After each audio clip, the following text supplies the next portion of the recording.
And we are live. Hello, everybody, to the Dark Horse IndyCar Series Season 2, Race 5 at the Milwaukee Mile. You join us here with 2 minutes and 53 seconds remaining in practice.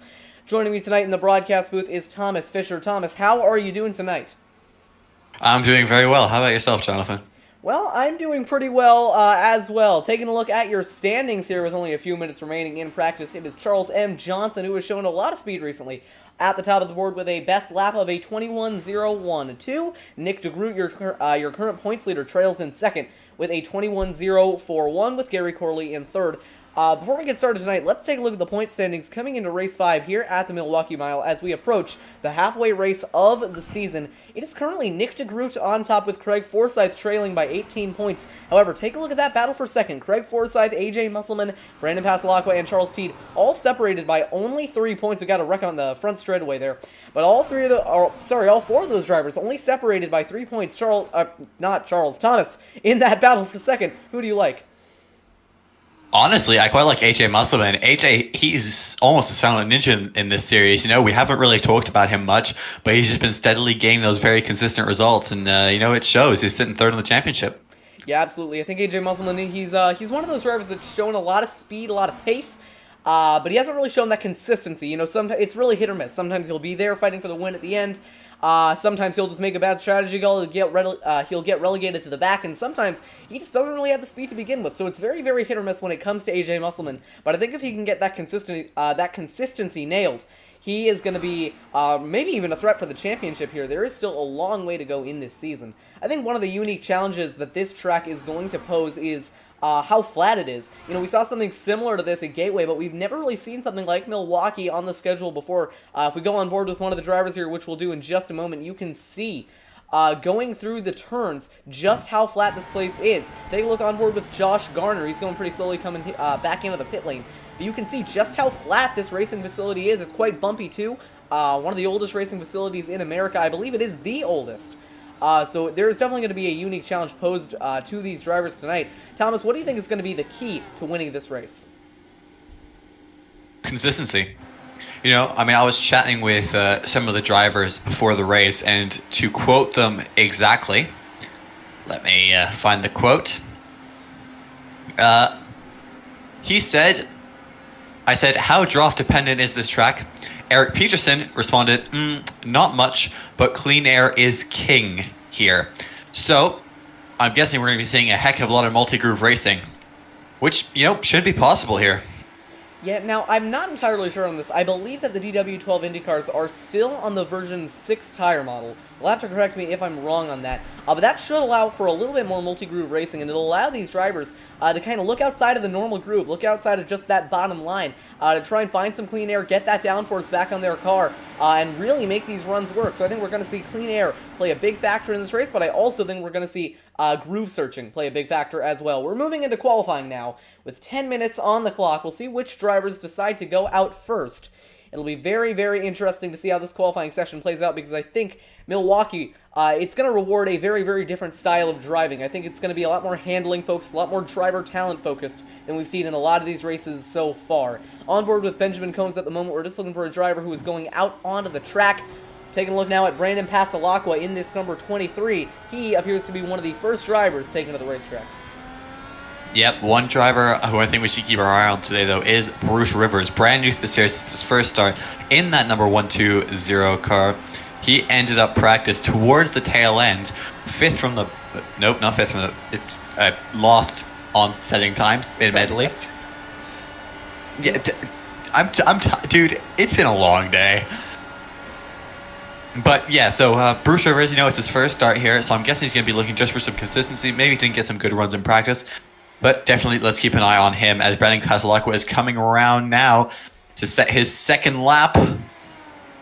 That was his first lap, and it'll put him second to begin his second lap. Jonathan, give me a chance here. Second lap.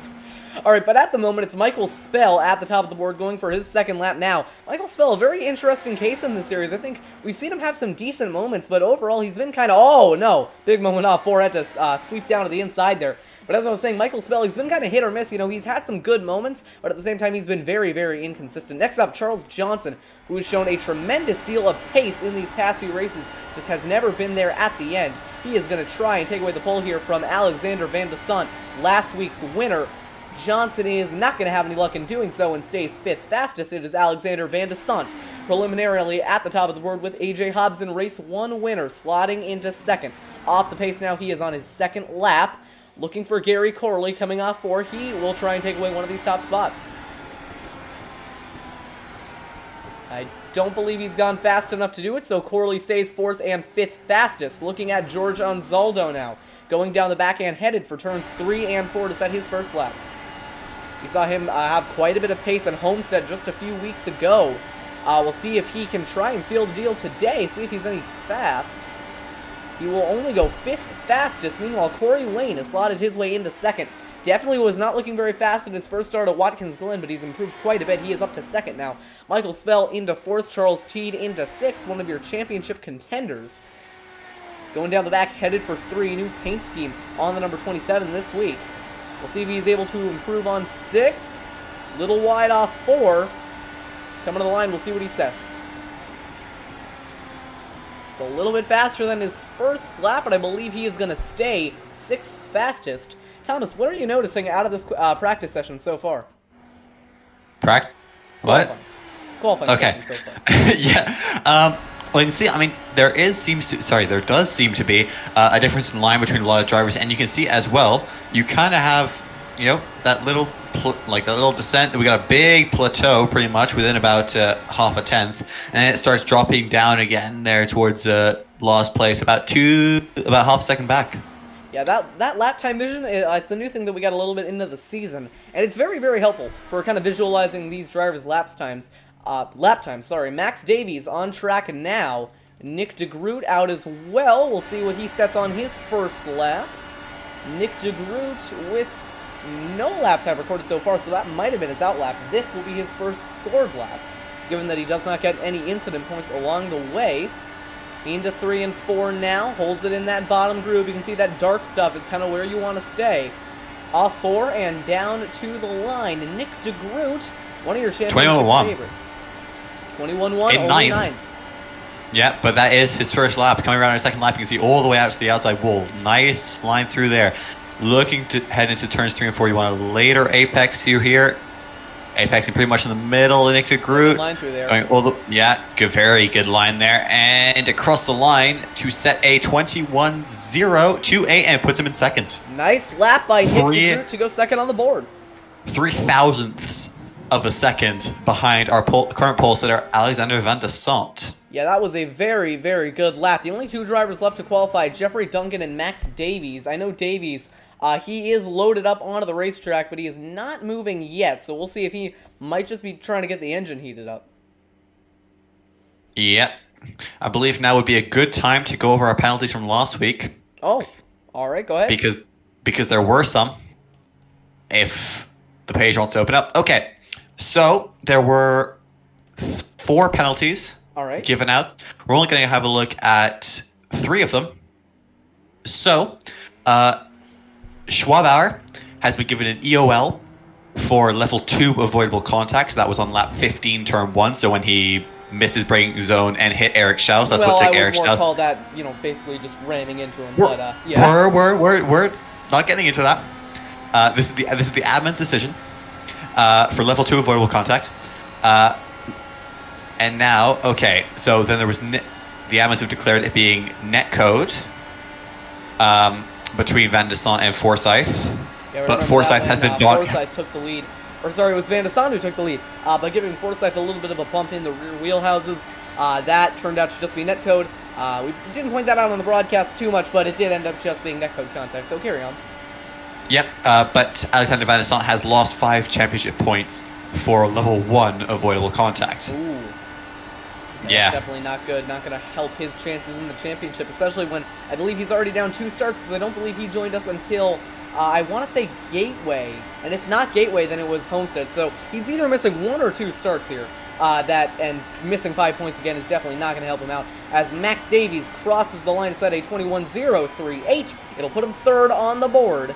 But I believe that will secure the pole position for Alexander Van de Sant, who, like you just said, he has a little bit of points to make up. So definitely this could be a crucial day for Alexander Van de Sant, but we are going to cut away for just a moment. But Alexander Van de Sant, your pole sitter here in Milwaukee. We will be right back.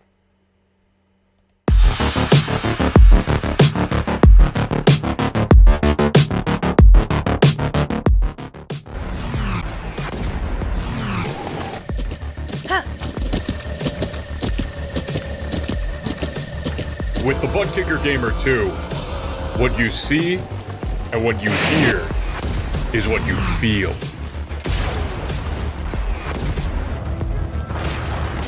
Butt Kicker. The future is feeling.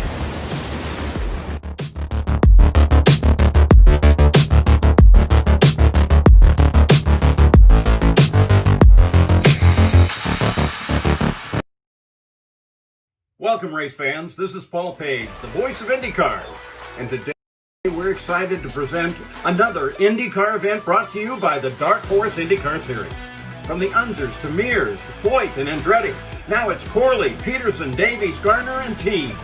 You can expect high speed, incredible wheel-to-wheel action, and intense drama that you can only get in an IndyCar. So sit back and enjoy your favorite drivers from all over the world take the track.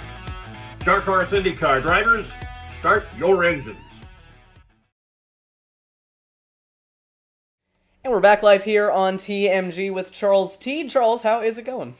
It's going well. Thanks, guys. We're glad to have you guys broadcasting tonight. Should be a fun one. Yeah, it certainly will be. So we were talking earlier about how this track could provide some really good multi-groove racing, especially because you don't want to be sat right behind another driver. You've been out on track throughout the 50 minutes of practice and these 10 minutes of qualifying. What can you tell us about these lines that the driver's going to have to take throughout the race? I think it'll come in. The top groove will come in a little better as the run gets going, but it'll probably be a lot of nose to tail early, and hopefully no one directly in front of you gets involved in something because it'll be really hard to avoid. This is going to be a busy, busy race. Yeah, what about the tire and fuel situation? I know that this league does tend to reduce the amount of fuel used, so how many laps are you looking to be able to do on one fuel run? I think it's between 30 and 40. You'll see people come in, but I think it'll also be, if there's any yellows, people will want to come in every single time to be able to not have to, pit under yellow. Pit under yellow. There we go. There's a very dry voice. Yeah. What about the tire situation? Are the tires going to be taken? Don't really go away. The tires run really well through a whole run, so that should be fine. All right. Well, we will let you get on with your race. Charles, Yes. thank you very much for coming up to us, and we wish you the best. Thank you. I'm trying to remember which room you're in. You're in Dark Horse, correct? Yes. Okay, so interesting interview there with Charles, talking about the fact that tire wear doesn't seem to be an issue. I personally thought it would be, given the flat nature of this track. But you never know. This seems to be it. Yeah, you Jonathan, what are you expecting? Kind of adding to your point about the tire wear, you would definitely think that with a track that's so handling focused and so flat and so bumpy, you would think that the tires would wear quicker. But I think there's definitely a correlation with how banked the track is and how much load that you're putting on those right side tires. It's definitely something that I've even noticed in the official races I've ran this week. It's not exactly at Milwaukee, but the Truck Series has been at Phoenix this week. I've ridden it a couple of times, and being a flatter track, you tend to wear off those right sides, I think, a lot less, because you're not really putting so much load on them as you would if you're going through the banking. Alexander Van de Sant is going to be your pole sitter, so he is going to lead the field to green here in 2 laps of pacing as we get set to go racing here in Milwaukee. Thomas, who are you liking as your pick to win tonight? I mean, you know what? I'm gonna plead section 13 for this one, because we know I have a tendency to commentators curse people, so I don't really want to say anything because I don't want anyone to end up in the outside wall on turn 1. Well, you know what? If the race is getting boring, I'll just ask you very nicely to say something very, very nice about the leaders. All right, sound good? Great. All right, cool. Perfect. All right, I might just plead section 13 again. All right, well, at least... Oh, I forgot. I didn't know you could do that. At least for me, I think that there's definitely a lot of fast drivers in the field, but one driver that I'm going to have my eye on, at least throughout the night, is going to be Charles M. Johnson. We've seen him in the past be pretty quick, especially earlier on in the run. Well, I think that after a few races of experience, I think that he's getting to the point where he can probably start to put together some longer races, some longer runs. And I think after a while, it's going to have to lead up to a win. And I have a feeling that that tonight might be the night that Charles Johnson finally captures that checkered flag. We're going to find out in 150 laps. Depending on how many cautions we get, that'll go by in an instant, or that'll take a very, very long time. 150 miles ahead of us tonight. Thomas, I keep messing you two up, and I don't know why. Thomas, Why? Dude, you've known me like 6 months longer than you've known Charles, man. I'm very insulted. I get to say that I'm a bad person. Half a lap of pacing left. Anything else that you would like to say before the call to green? Drivers, start your engines. Well, I think they've already done that. Might be a little bit too late on that. We know. Well, it doesn't matter. We know that this week has probably been pretty stressful for a lot of you. There's been a lot of stuff going on, but tonight we want to give you an opportunity to kick back, relax, forget about all that, and enjoy some good old iRacing IndyCar Series content. It'll be Alexander Van de Sant leading the field to green here in Wisconsin. Here we go, off turn number 4 at the Milwaukee Mile, 150 laps ahead of us. Alexander Van de Sant going to start us off. Green flag is in the air. We are underway at Milwaukee.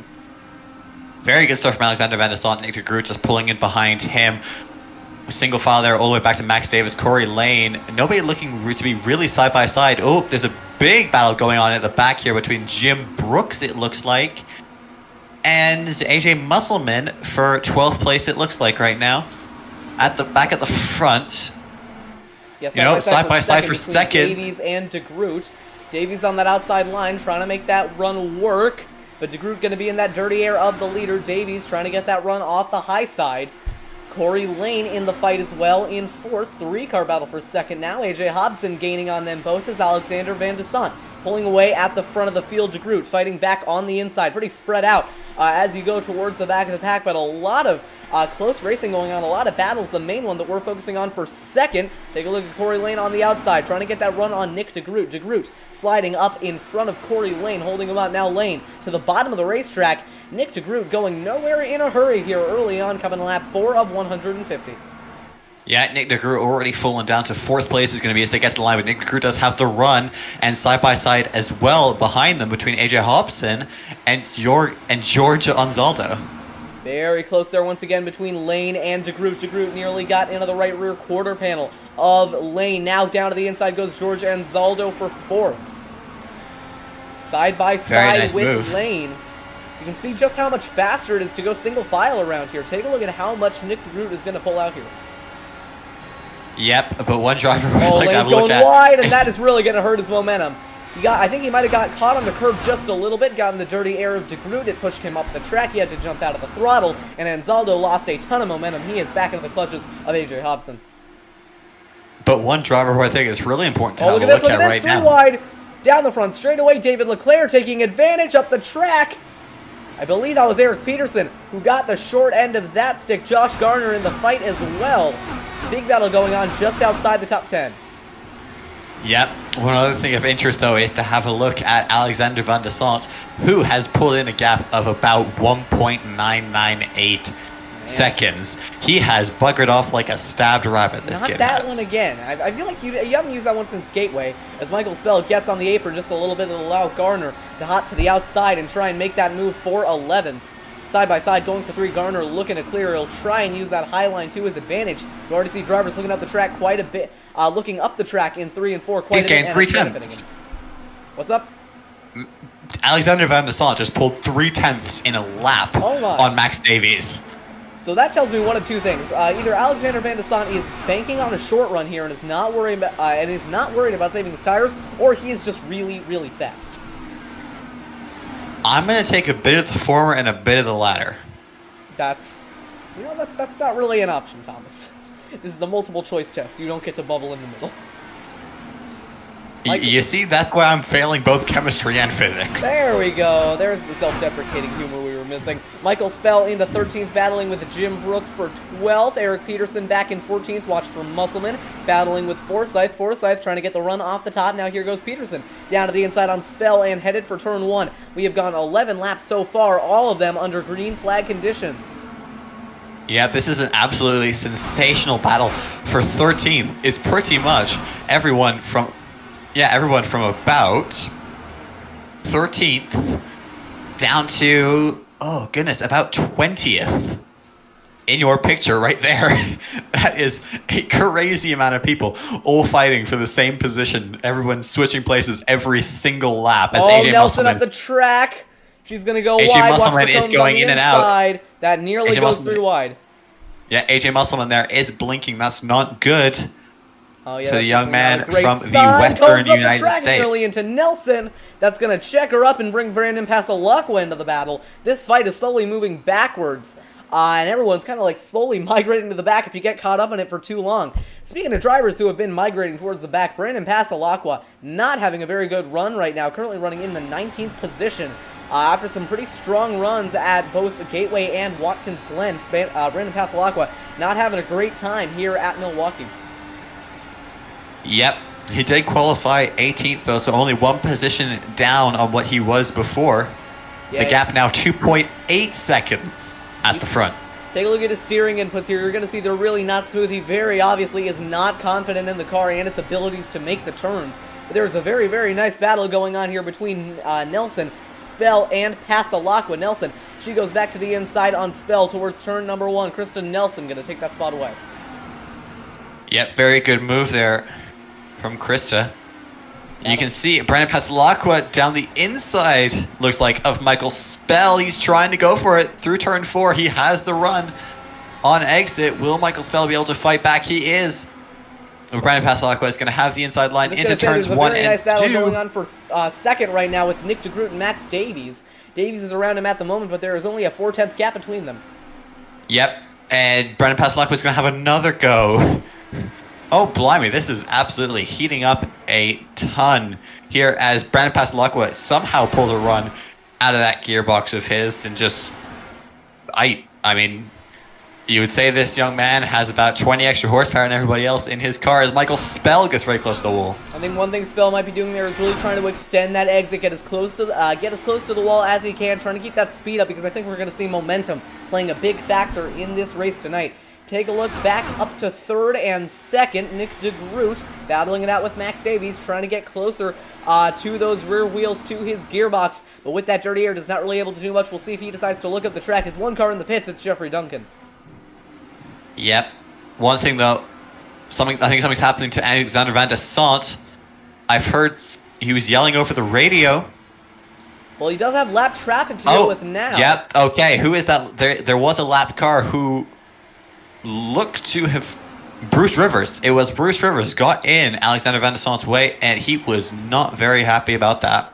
Well, it clearly didn't cost him much because Alexander Van de Sant has pulled his lead now to 4.4 seconds. So Van de Sant flying away from the field here. He is about a corner ahead of Max Davies and Nick DeGroot as this battle for second continues.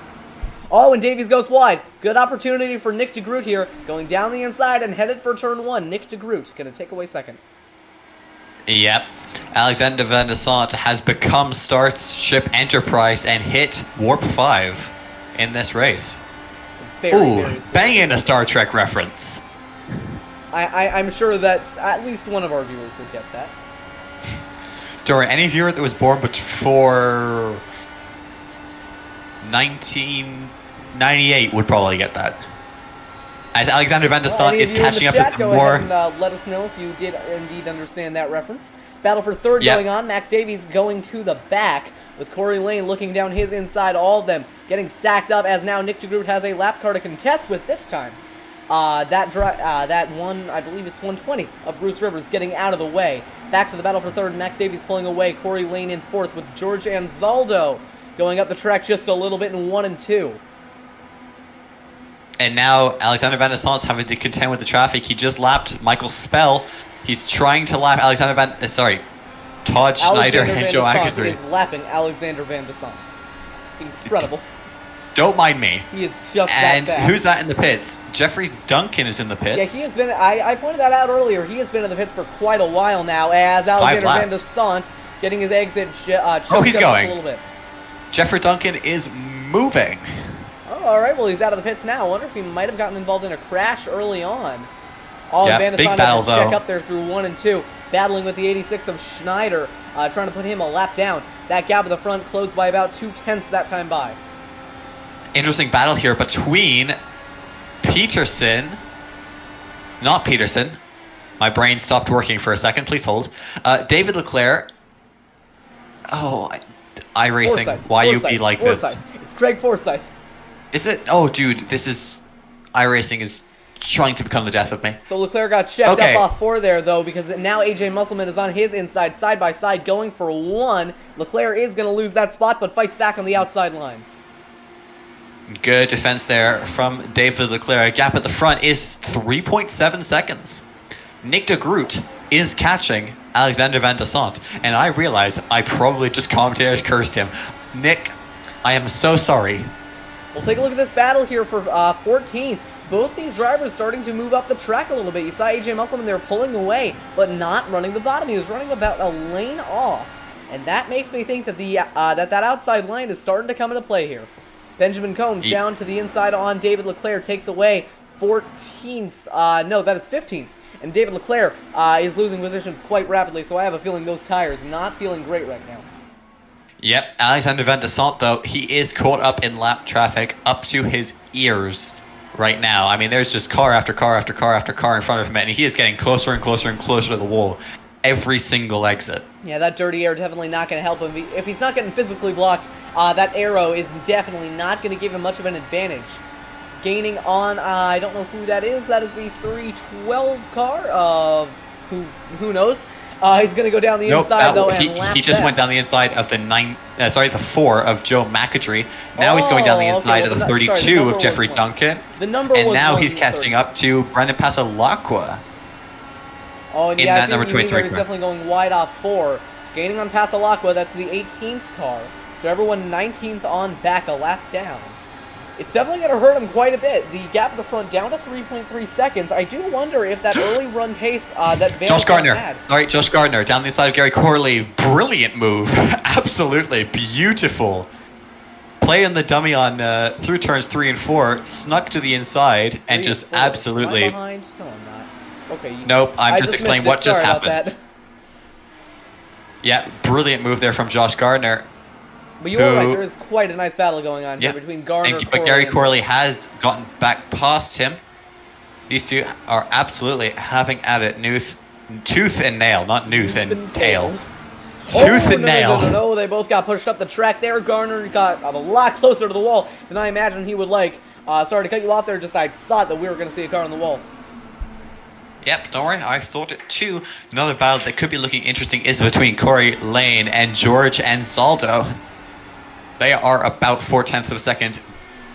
Yeah, they're separated by 0.4 of a second. They are catching each other, though. They're probably getting checked up right now behind Max Davies. And take a look at that gap at the front really quick, because it's coming down. Nick de Groot had it at its best to around 3.1 seconds, so he is definitely closing in. Lane falling off the back of Ansaldo. Ansaldo gaining on Davies as Michael Spell jumping out of the way on the inside as that lapped car.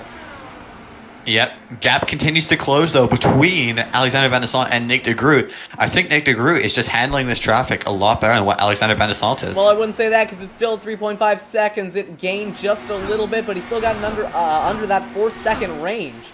Back to Ansaldo. He is side by side with, I believe, that is Michael Spell, the lapped car, headed for turn 3. He is trying to take advantage of that lapped car, use it as a pick to get up the inside on Davies, but it is not going to work out. In fact, it's going to check him up. Oh, dangerous.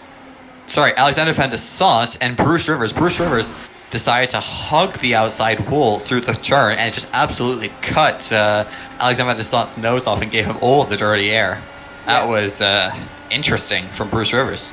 Yeah, Alexander Van de Sant right now. I mean, I know how it feels. It's definitely not a good feeling to be in the lead and have quite a comfortable margin. You know you're faster, but having just all these lapped cars all over the place, really not helping you out. We're still on board with him here. 3.2 second gap between the top 2. I'd be more worried at this point that the pressure of getting around all these lap cars gets to Van de Sant, and he ends up making a mistake as we have a couple of cars in the pits. David Leclerc, Michael Spell, and Josh Garner. And that makes it very interesting between the top 2. Pretty much exactly on cue, though. Charles C. did say it was going to be between lap 30 and 40 the cars were going to be coming to pit lane. Will Alexander Van de Sant do this lap? He stays out. Yeah, well, this is very interesting because if one of these drivers decides to react first, then that could potentially give them an undercut or an overcut. So we'll see if Nick DeGroot is going to risk it. Yellow flag. Yep, car around. Nick DeGroot nearly scraped the wall because of it. Another around. That's Nelson. Or is that Van de Sant? No, it's not. Caution is out. Okay. That was Josh Garner spinning himself out on pit exit. Yeah, Garner around and he Nelson hit got that bump, confusion. lit the rears up, clipped the cross, and then hit. I think he hit. Yeah, he might have gotten into Nelson there. He just clipped Kristen Nelson, and I want to say he clipped Brendan Pasalacqua. I'm having a look at his replay and onboard right now, and Brendan Pasalacqua does have what appears to, he has some side pod damage. Oh, but it came back out, so it would have been netcode damage, and Brendan Pasalacqua is all right in this race. But that has absolutely given Alexander Van de Sant the treat in this race, because he's going to have fresher tires than everybody else, and he's going to lose a hell of a lot less ground. Yeah, absolutely. And, I mean, you got to feel, though, for David Leclerc, Josh Garner, Michael Spell, Bruce Rivers, and, well, not really Jeffrey Duncan, because he was going to lose spots anyways, but all those drivers pitted, like, right before the caution. You know, that's never a good time to pit. Everybody in the pit lane now. Alexander Van de Sant in as your leader, and I'm going to guess here that he is probably going to get out first as well. Taking a look at your pit exit, the top two make it into their boxes just fine. Van de Sant is going to get lowered back onto the floor, and away he goes, waiting for Nick DeGroot. He is away as well. Your top two leave pit road just as they found it. Yep, all clean stuff there between Nick DeGroot and Van de Sant. Max Davies looking good on exit, so is George Anzaldo, Corey Lane as well. Charles Teed looking fine. AJ Hobson very close to the back of Charles Teed, though. That was interesting. Charles Johnson lost a position. Sorry, I was just going to look at the replay here for what happened to Josh Garner. Oh, he actually might have clipped. Yeah, you were right. That was Pasalacqua that he clipped. But you said he got out without any damage. This is what happened to Josh Garner. Leaves the pit road. He's got cold tires. He's not used to them. I'm guessing what happens is he just dropped it trying to get back up to pace. Yeah, lit the rear tires up, hit the cross, and then straight to the scene of the accident. Important to say, though, Charles Johnson lost a position to AJ Hobson in the pits. Brandon Pasalacqua is now pitting as well. Eric Peterson, Craig Forsyth, Benjamin Combs, Gary Corley seems to have lost a bunch of positions to the others. He's gone from 10th to 14th. What happened to Nelson was very interesting, because you're going to see here that 12 of Garner comes out of the pit lane. Nelson just barely got clipped, overcorrected, locked it up. Luckily, escaped without any front-end damage, so she is going to be able to continue on in the race without any damage. Did almost nearly back it into, I believe that's Max Davies, but everyone was able to make it out alive. Alexander Van de Sant made it out as your leader, despite pitting, so the top two come out just as they came in. Thomas, what do you make of that? I can't speak. What do you make out of that first run? And we got a spin spinning! Yellow. Oh, Who is that? Oh. That is Bruce Rivers. And he is towed back into the pit lane. Something tells me he might be done. We'll see what happened. Let me look at that. Oh. Yep, nope. He hit the throttle, trying to get some temperature into those rear tires, and pulled a George Russell. Just slightly less. I think the best way we'll be able to do this is with the chase cam. Was there any contact? No, there was not. The only contact there was from Roman Grosjean. Or Ericsson. I messed that one up. I'm sorry. Dude, come on, man. I'm sorry. You try and take my Formula 1 away from me. Yes. The only contact there was from Marcus Ericsson. Alright, anyways, the pace truck is going to pull off this time by. Alexander Van de Sant is going to restart as your leader. Thomas, anything that you want to say before we go back to the green flag? Anything that you might have picked up from that first run? Nothing with the first run, but Bruce Rivers did just send a text saying, well, my wheel just went crazy. Sorry, so I'm guessing there was a hardware issue which caused Bruce Rivers to spin out under pace car. And the pace truck, for some reason not a pace car, is going to take that hard left turn down pit lane, and we're getting ready. And we're getting ready to go green here at the Milwaukee Mile, and we're going. It's green here at Milwaukee. Good start from Alexander Van de Sant. Everyone seems to have gotten away cleanly. No spinners, but they're 3 wide at the back. Who is that who were 3 wide? That was Kristen Nelson, Todd Schneider, and Brendan Pasalacqua. We're 3 wide off that restart. Whew. Yeah, one of the things that you're going to notice throughout the race is that restart zone, the time between the pace car pulls off and the green lights come on, it's basically nothing. That's how late pit entry is here. So basically, all of these drivers basically know when the leader is going to go, because they don't have too much of an option. You see the battle going on back here. That's David Leclerc stuck on the outside on Todd Schneider. Meanwhile, at the front, Nick DeGroot leading over Max Davies, or sorry, Nick DeGroot in second over Max Davies in third, but it's Alexander Van de Sant leading away. Yeah, Alexander Van de Sant, I have a feeling here he's going to pull out the same sort of gap he did last time, because he did really well to pull that one out. And we're just going to have to see, will Nick DeGroot be able to hold on to the back of last week's winner? Yeah, one battle going on here for 13th. That's AJ Musselman and Gary Corley. Corley, I believe, on the inside on Musselman. Musselman now to the inside on Benjamin Combs. If you remember back to Michigan on last season, AJ Musselman and Benjamin Combs battled it out towards the end of the race when Combs made a little bit of contact with Musselman and spun him into the inside wall. Now those two battling it out on track again, albeit not for the race lead. Corley trying to make that outside line work. It's a little bit tight in the center, not going to be able to roll it quite as well. Oh, I think someone hit the wall in the back. Wide. I think someone might have hit the wall in the back. I cannot be sure, though. Everyone's stacking up here. Watch for Pasalacqua going down to the inside on Gary Corley. Towards turn 1 now. Pasalacqua trying to make that move work. Battle for 13th is on. Oh, we got spinners. That is David Leclerc up and into the outside wall. He is going to keep it rolling. But that was a very, very close call between him and Krista Nelson. We'll go ahead and take a look at a replay.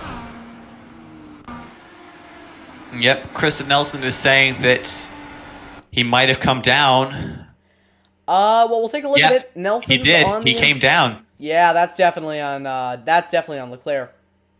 Yep, big damage though for Leclerc as he hit that outside wall. That is a significant amount of damage. No yellow flag though here at the Milwaukee Mile, and David Leclerc is straight into the pit lane. And yep, he has entered his box. At the front though, the gap at the front, is 1.4 seconds between Van de Sant and Nick DeGroot. Current battles on track look to be battle for 6th between AJ Hobson and Charles M. Johnson. And that is pretty much it. Between Gary Corley and a... What'd you say, sorry? I was going to say there's a little bit of a stack up here for around 9th, 10th, for around 8th, 9th, and 10th. It's Jim Brooks at the head of that.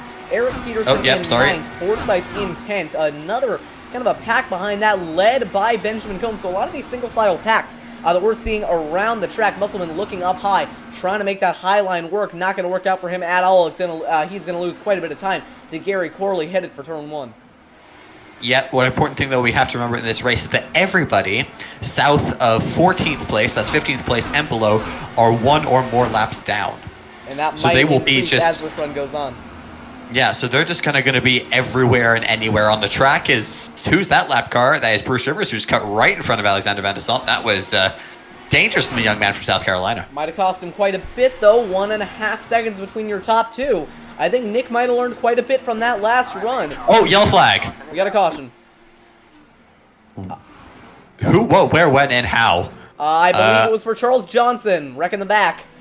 I believe it happened around turn 2, and that is going to knock the front wing off of Charles M. Johnson. And I think now that was my turn to commentators curse someone, because I said earlier on in the race that you might want to keep an eye out for him. Well, that definitely didn't pan out.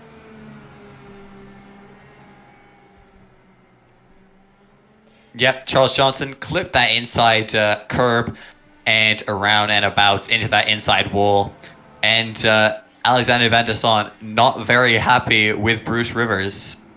Yeah, I mean, I can imagine why. You definitely don't want a lap car doing something like that. We'll see if anyone decides to come into the pit lane. A couple of drivers thought about it. In the end, they all stayed out. That means we get to take a look at a replay a little bit earlier of what happened to Charles Johnson. We'll back it up by about 40 seconds, see if that was enough. No, it was not. Maybe that. 2 drivers are in the pits. Who? 3 drivers, are in the pits. I can tell you who they are if you will just give me uno minuto, por favor. That's pretty much my Spanish. It is AJ Musselman, Brandon Pasalacqua, and Craig Forsyth who are in the pits at this time. Oh, yeah, you're going to see with Charles Johnson there. He just clipped that inside curb, and the car just stepped out on him. Not much he could do at that point. That curb, I mean, it's so bumpy, it's really going to unsettle your car. Just sucks when it catches you by surprise like that. But he just noses it into the inside wall, bounces on the grass a little bit. Yeah, very unfortunate for Johnson, but very fortunate for the rest of the field that he did not come up into the field like he could have if he was a little bit less careful with that. I believe he does have a Yeah. quick repair to use, though, so he's going to be able to come out of the pit lane with a front wing intact. They've got two fast repairs this race. How many? 2. 2 fast repairs, all right. 1, 2, second number after 0. Really? I thought it was... Towards the positives.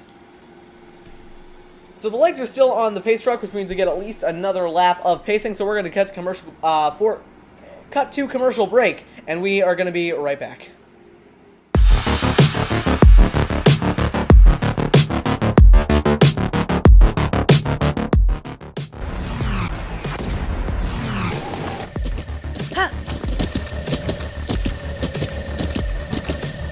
With the Butt Kicker Gamer 2, what you see and what you hear is what you feel.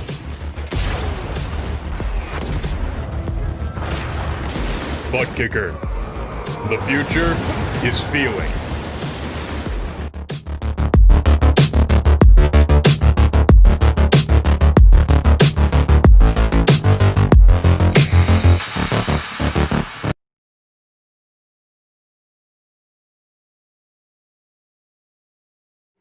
Alright, we are back live here on TMG. We're going to bring you the restart in just one lap's time. Taking a look now at your leader, Alexander Van de Sant. He has led 55 out of 55 laps so far. We're going to go to the restart, I believe, this time by. Thomas, anything that you have learned from the kind of the first 2 stints that we just ran that we might be able to carry over into the rest of this race? 2 things. First thing, don't touch that inside curb. You will Spinella your way into that inside wall. And the second one is, don't cut across Alexander Van de Sant's nose. He will not love you for it. Third thing as well, you just saw the ad for it, but it's time I say something about it because I like hearing the sound of my own voice. This series would not be possible without the support of buttkicker.com. Go to thebuttkicker.com and put in code Dark Horse 20 for 20% off your order of butt kickers. If you don't know what those are, go to thebuttkicker.com. You'll find out, and remember to use that code DarkHorse20 at It's a speaker checkout. system that you put on your chair, and it's like force feedback. It's really cool. So if you want to get one, you can get 20% off using the code DarkHorse20. We're gonna go back. And we're going for it. By Alexander Van de Sant, your leader. He has gone. Green flag is back out of the Milwaukee Mile. 56 laps done. Just under 100 to go. Nick DeGroot in second, looking after your race leader. We are on board with him. We'll see if he's able to use that slipstream going down the back straightaway. Coming up on 90 laps to go. Yeah, and I have to say, I haven't slept much, and I literally just fell asleep in my chair. But thank goodness we are watching these IndyCars because that woke me up. All right, well, you know what? I'm very surprised that you were able to do that quickly after talking about a sponsor.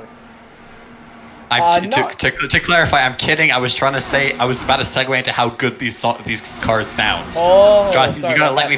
I didn't actually fall asleep. Turn number 3, that was Benjamin Combs, Jim Brooks, and Eric Peterson. Peterson got the best end out of that. Now Gary Corley cuts underneath Benjamin Combs down the front straightaway, heading for 1. Combs is going to cut him off and slide underneath Jim Brooks. Brooks fights back on the outside. That battle for 8th continuing now. Craig Forsyth taking advantage to go up the inside. Yep, you can see 2 wide in the back there between AJ Musselman and Gary Corley. Yep, and now side by side with Gary Corley. And who's out on his inside? Charles Johnson. Johnson on his inside, going for turn number 1. Johnson going to complete the pass. Now it's between Combs and Musselman, just for the top 10, with Craig Forsyth trying to drive away in that 9th spot. Yep. Charles Johnson, though, he's going to be looking to make his way back up through the field as the gap at the front is just over 1 second already. Here goes Combs again. Not going to make it work this time by. Neither of these cars actually going up through the gear, so these drivers utilizing those gearboxes they have to get a little bit better rotation. Wait, hold on. What's a gearbox? The box that you use to do the shifty. The shifty. Side by side for 11th now. Charles Johnson fighting back from that little bit of a mistake. Now he's on the inside of Benjamin Combs, headed for turn 3. Oh, contact! Combs up the racetrack. A little bit of a hip check there from Charles Johnson. They're going to be 3 wide going down the front straightaway. Corley stuck in the middle of a Combs-Passalacqua sandwich.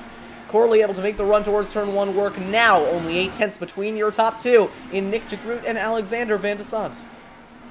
Yep, and your retirees from this race, because we unfortunately have some, is George Anzaldo and David Leclerc. Not too surprised with David Leclerc after that incident that he had. Not too sure what happened to George Anzaldo, though.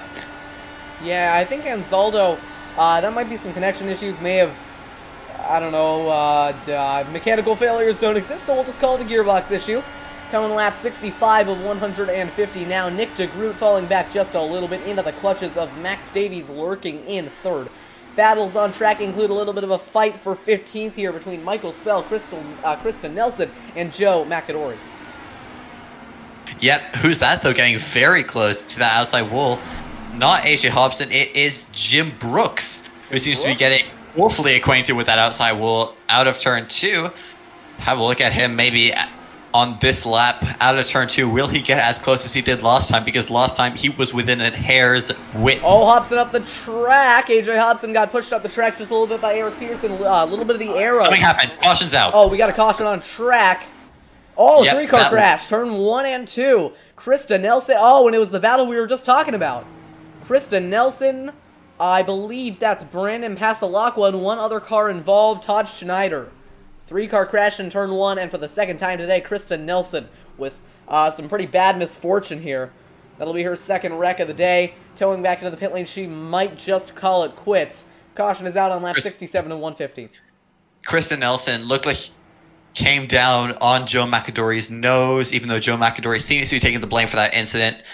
And then Krista Nelson just absolutely collected Todd Schneider and into the outside wall. They both went, and then someone hit into them, and it was Bruce Rivers. Bruce Rivers decided that no fun could be had without him this day, and went straight into them. So we got some guys. None of the drivers have retired though currently, but most drivers are into pit lane. Hold on, up, we got some people staying out. Charles Johnson, AJ Musselman, and that's it. 2 drivers electing to stay on the racetrack. Everyone else into the pits. Alexander Van de Sant out first. DeGroot out second. Your top 2 leave the pit lane just as they found it. Now we will take a look at a replay of that incident to bring out the 3rd caution of the night. Yep, once we get the replay up here. Once we get the replay up here. I've got the replay up here. Okay, yep, you can see. So, Chase Cam would probably be better for this one. But you can see Krista Nelson is just going to turn straight in, hit Joe McAdory's nose, yet nicely Supaneroonied, and then overcorrected straight up into Todd Schneider.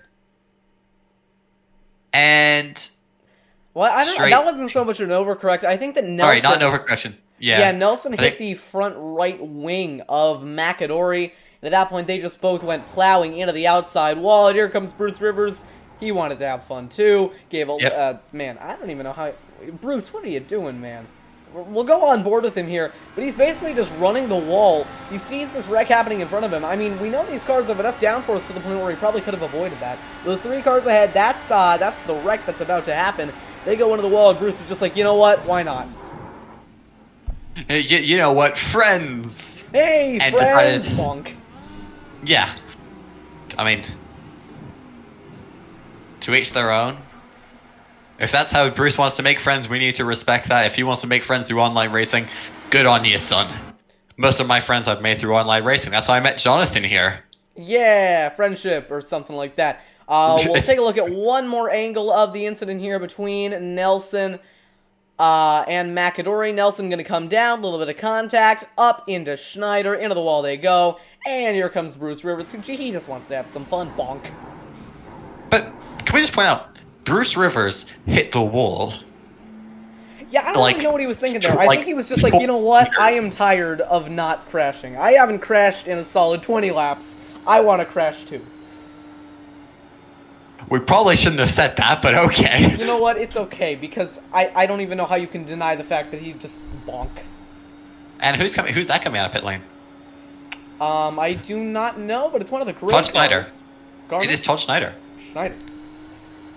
Yep, so Schneider is just kind of pulling up skirt as the, is that a Vine or a TikTok? I don't know. If someone does know, Okay, please well, you just made comment the it. stream 10 times more awkward than it had to be. Thank you, Thomas, for that. We're It has coming to to- the wait, it restart has to here. be Your top awkward? two are on old tires. I'm just going to keep talking because I'm worried if I let you say anything, you're going to say, make sure to hit that whoa and the like button, too. We're coming back to the restart. AJ Musselman in the lead. Charles M. Johnson in second. Your top two on old tires. Van de Sant, your first car on tires. Here they come to the restart. Restart. Pace car is off. Green flag is back in the air. And AJ Musselman going to lead the field back to green. Yep, AJ Musselman, though, he is on slightly older tires than the rest of the pack, so let's see what he'll be able to do from here. Van de Sant looks to already be trying to make a move there on Charles M. Johnson. What I take a look at here is Nick DeGroot, who might be looking to take advantage of Johnson being stuck in the traffic. Or, sorry, not Johnson, Van de Sant being stuck in the traffic. You saw right there, he went a little bit wide, so Nick DeGroot, you have to imagine, he might be looking for an opportunity here to try and get this spot on Van de Sant. We've seen track just around the outside. Oh, here he goes.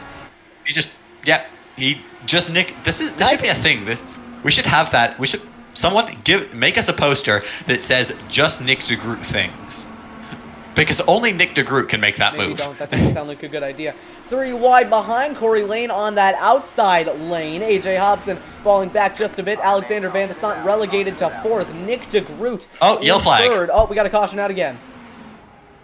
Like, It happened. I have to imagine it happened towards the back. I do not know who that was. hold on, I'm looking. It is Humdity Dum. And just no one. I mean, No one. as far as I can tell, nothing has happened. Nothing has happened. So we have decided to bring out a caution. We thought it would be fun. Okay, well, Alright, guess we're going to move on past that. No, nothing happened, but there is a caution out on the track. That does give us some time to talk about this. I think what that last run showed us, even if it was only really like half a lap, well, it was like a lap and a half, whatever, I can count, is that track position is going to be pretty important tonight. We saw AJ Musselman and Charles Johnson held on to their top 2 spots despite having older tires. And I think right now DeGroot trying to fake Johnson into the pits, he has done just that. So now, that'll be one less driver that DeGroot has to pick his way through to get to the front. It'll now only be Musselman out on old tires. you know, yeah, I don't think anything happened. I'm looking through every single camera angle of every single driver right now, and I cannot find a single shred of what happened. So, should we ask, well, not the professional commentator, but the professional driver, kind of. Kinda, yeah. A guy who races in this series. Should we ask a friend of the channel's AJ Musselman? I think we should. Hey AJ, it's Thomas up at the TMC broadcast booth. You got me? Loud and clear. Good evening.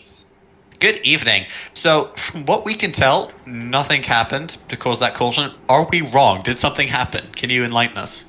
Back in front of me, look at my onboard. I saw somebody on the backstretch. Won't be doing that. All right. So, what was it? A admin thrown caution, or was it just a iRacing? iRacing. All right. I will have a look at this right now. Yeah. So, currently leading. Well done. Thank you. Leading on strategy right now. You know, what's your plan going forwards? If you don't mind telling us. Right now, my plan, honestly, is just to keep the car as far towards the front as I can. Clean air feels great. Tires don't feel, too badly. I expect I'll drop back to 6th or 7th on this run here, but it's better than where I was running. So it's been a good race so far. Really impressed with the whole group we have. It's been very clean, and everyone's been giving each other a lot of space. So hope it's a good race for you guys to be watching.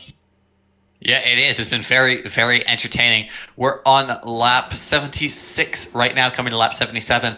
AJ, we wish you the best of luck in this race. Thanks. Have a good one, guys. You too. So that was AJ Musselman giving us a little bit of opinion there on what brought out that caution. Now, I looked through the onboard. I couldn't really see anything. The outfield might be slightly different than what he saw. I believe we'll be coming back to the restart in 1 lap's time, given that we don't have the lights still on the pace car. They are out on the pace car, so we will be going back green this time by. I think that run showed us anything. It was probably just that track position is going to matter a little bit more than tires tonight. I think we're going to see dirty air play a pretty big factor in this race. It's never great when that happens, but it does open the door for strategy just a little bit more. Thomas, what are you looking for going forward in this race? Honestly, I have a feeling because we're seeing pretty much two very distinct strategies here at the front. I mean, we have to, the strategy that AJ Musselman's on and the strategy that Van de Sant and Nick de Groot are on. So it's just going to be a battle of which strategy is going to be best, I mean, as much as there is going to be a lot of raw pace in it, it's going to be, strategy. Because it depends. AJ Musselman will have older tires and less fuel, but the question is, can he still 2 or 3 stop this? Yeah, because if he can 2 or 3 stop this, and if Van de Sant and de Groot also have to 3-stop this is a pretty even race. All right, pace car is going to be off just about now, watching for Musselman to take the green flag. Here we go again. Good jump by the 54. We are back underway at the Milwaukee Mile. Very good start there from AJ Musselman, getting a nice, small gap admittedly, but a gap nonetheless to Nick de Groot behind him. Alexander Van de Sant looked to have struggled a little bit in that dirty air off the start. Looking back to the back of the pack, absolutely everybody seems to be... He's in clean air, going for 3 and 4. Nearly contact. I think he's going to hop to the inside down the front straightaway. Battle for the lead is well underway, and Nick de Groot, wasting no time getting back to the front, is to the race lead. New leader, it's the 89 car.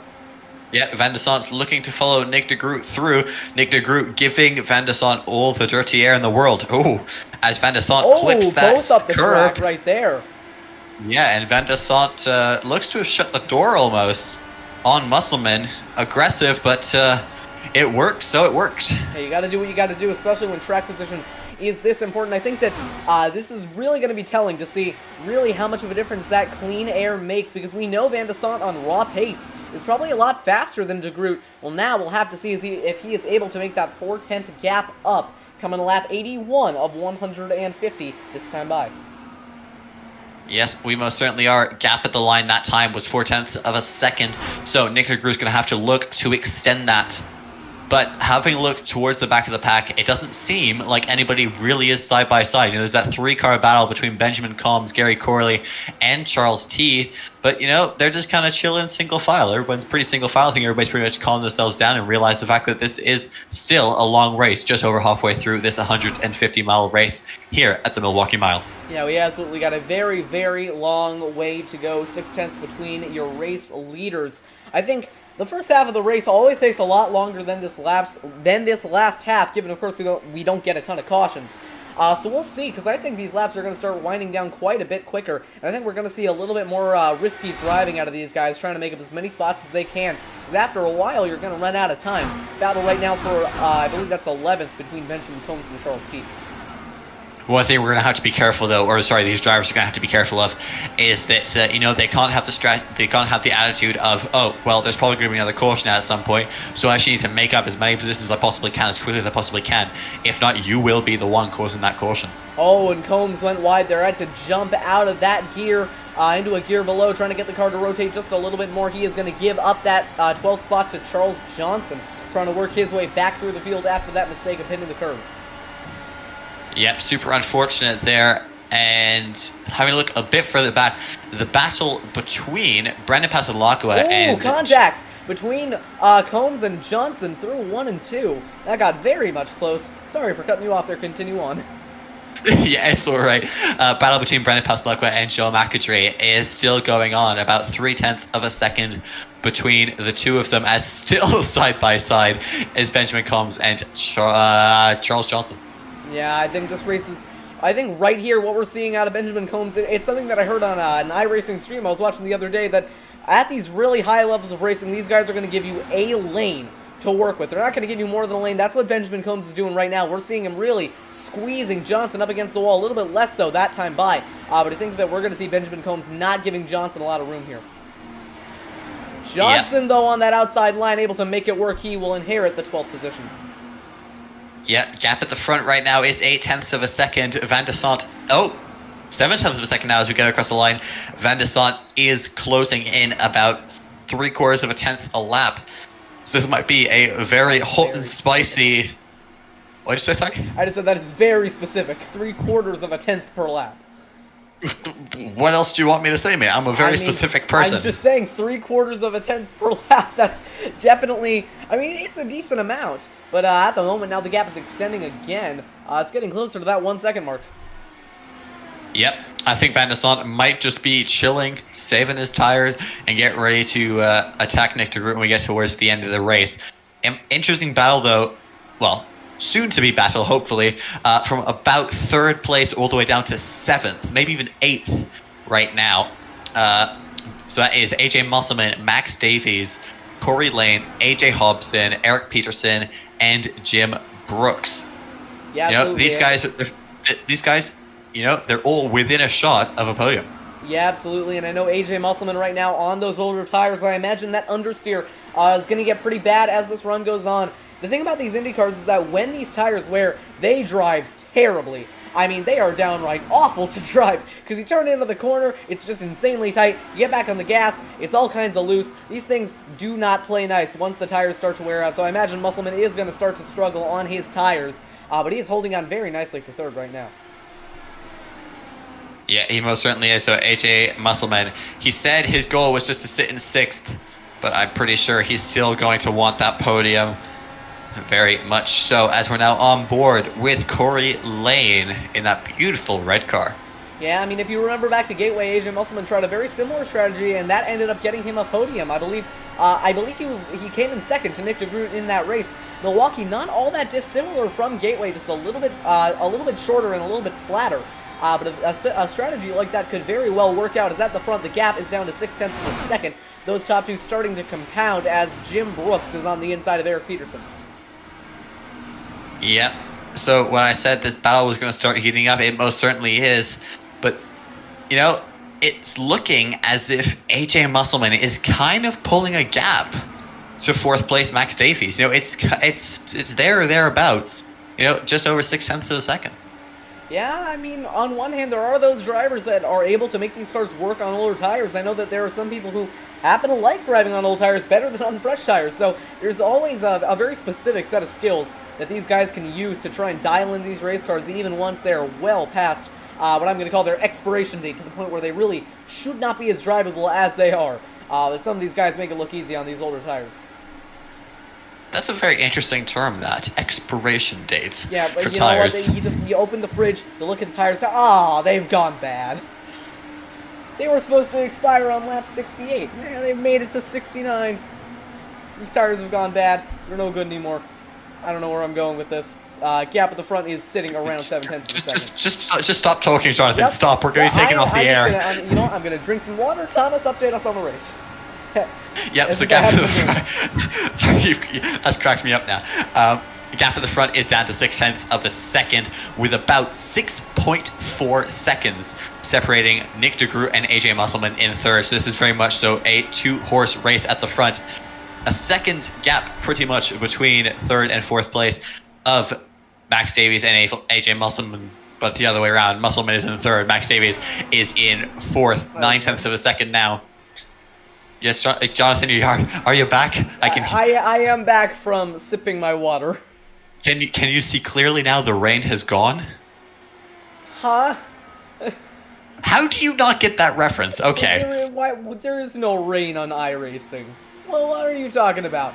Nick de Groot leading by 5.5 tenths. Look, I think we need to stop making references. It just makes it awkward. There is a battle for 5th going on. AJ Hobson is reeling in Corey Lane. Oh, caution now. Between them. I think something might have happened to Alexander Van der Snot, because I heard him say something over the radio, and someone's wrecked on the front stretch. That would be... Gonna find him. Michael Spell. Who? Michael Spell, it... Sorry, you said it really quickly, and it sounded like Mike Isabel, and I'm like, I don't know who that is, Thomas. Michael W. Spell. Michael Spell, alright. He has clipped the apron, or that curb, and Spinellaed into that inside wall, and done his new impression of the merry-go-round. That was crazy close. Oh, that was... Alright, we're just going to carry on to pit stops here. Nick de Groot is going to maybe lead the field in. We'll see what everyone chooses to do here. One driver who this is definitely a very lucky break for is AJ Musselman, because keep in mind, Musselman has been on these tires since around, I want to say it was lap 57. Well, now he is going to be able to pit with everyone else. He's going to gain all the track position and get on the same tire strategy. So very lucky break for Musselman here. Everyone else into the pit lane. We'll see if anyone is able to beat de Groot out of the pit lane. But I have a feeling that they won't. They won't. Nope. But to encourage on my interesting noise, for some reason, whenever something interesting happens, I make an interesting noise to come with it. Hey, you gotta match the interesting thing with an interesting noise. Exactly. That's just the tactic of life. A couple of drivers stayed out, by the way. Charles T, Charles M. Johnson, and Joe McAdory, all still on the racetrack, 26, 26, and 33 laps on their tires in reverse order. So Charles T is the one on 33-lap old tires. We'll see if they decide to come in this time by. If they do, it will put the lead back in the hands of Nick DeGroot, but maybe some of them, seeing what AJ Musselman did on that last strategy, or on that last stop, have decided to try and roll the dice here. Yep, but my interesting noise was because Jeffrey Duncan decided to pull out his absolute nerves of steel, and he avoided Michael Spell and becoming involved in that accident by approximately the distance of my foot. For reference, my foot is about 12 inches like a regular foot is. Oh no, Thomas, you could have just said my foot is about a foot long. You didn't have to say. Alright, we're gonna move past that. That was... No, because the joke is my foot is in the Canadian foot, which is also 12 inches, the same as the American foot. That was just the joke. Oh. Do you want to have a look at what happened to Michael Spell? Yeah, we should. Instead of talking about feet? Unit of measurement, Jonathan. Alright, let's go back and take a look at what happened to Michael Spell to bring out that yellow flag. I believe it might happen next time by, so we'll go ahead and speed things up just a little bit. Spell running with a very, very big American flag on his car. Coming through 3 and 4, maybe just got a little wide. No, it probably happened next lap. I think I've gone back too far again. Maybe this lap. Maybe this lap. I think it was this lap. Nope. Alright, we're just going to keep going, keep going, keep going. We're going to get it one day. This time by Michael Spell, I think we're going to see what happened to him here. Might have got hit in the back. No, nope. He hit the curbing. He hit the curbing, went round, and then you'll see. You'll see what happened to Jeffrey Duncan. That was Jeffrey. That's why I'm saying nerves of steel. You see, Jonathan, you made a noise as well. Yeah, my noise was Yeah, exactly. And on that note, as we're here coming to, it's 1 to green. Fair enough. I think. Yikes, that was very close. That was very close. I don't know if it's 1 to green. Pace car lights are off, and everybody's on the outside. Okay. Yeah, we're on 1 to green. Charles Teed and Charles Johnson, the two Charles in the field on old tires. We'll see if they are able to hold the hard-charging pack off. Coming to the restart, we'll see how long Teed can hold them off. Green flag is back in the air. We are back underway here at Milwaukee. Yes, we are. A good start from Charles Johnson. Getting a wee little gap already to Charles Johnson, who has Nick DeGroot for company already. I think you said for Charles Johnson. He has a gap to Charles Johnson. We'll move past it. Alexander Van de Sant under fire from Max Davies, headed towards turn 3. Lots of pressure building up behind that 317 as he is beginning to lose position. Almost contact between Nick DeGroot and Charles Johnson. That was incredibly close, but incredibly good driving from the pair of them. He's going to spin. DeGroot avoids damage, but Charles Johnson spins in 1 and 2. That's all on him. That is on Charles Johnson. There, I mean, he left Nick DeGroot absolutely no room there on the inside. I'm sure we'll have a look at it here in a second. But from what I look like, Nick DeGroot was already on the curve, and Charles Johnson kept on coming down. One thing you can see there on the ticker is if the driver's number is replaced with a little wavelength thing, that indicates that they are talking on the radio. And you see there is a lot of conversation going on right now between these drivers. So something tells me that these guys not exactly happy with each other. And I have to imagine that a lot of that is on Charles Johnson, because I pretty much think that move is indefensible. When you're on old tires like that, you do not race the leader as hard as you did. Yep, you shouldn't, absolutely. And because we just had a caution, there's gonna be absolutely nothing happening. Jonathan, I think it's time for an ad break. I think that's a good idea, but I also want to take a look. Oh, well, my lights just surged. If I suddenly die, that's because my power went out. And yep, that is Charles Johnson just leaving Nick DeGroot absolutely no space, pushing them both up the track and costing them both very, very good track spots. Not a position either of these guys want to be in. However, I gotta say that is mostly on Charles Johnson. Thomas, like you said, we're gonna cut away to a break, and we will be right back.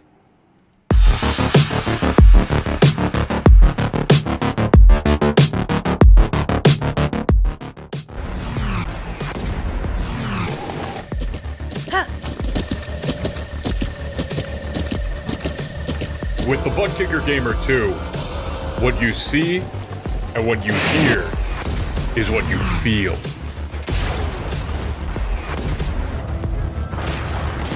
Butt Kicker. The future is feeling.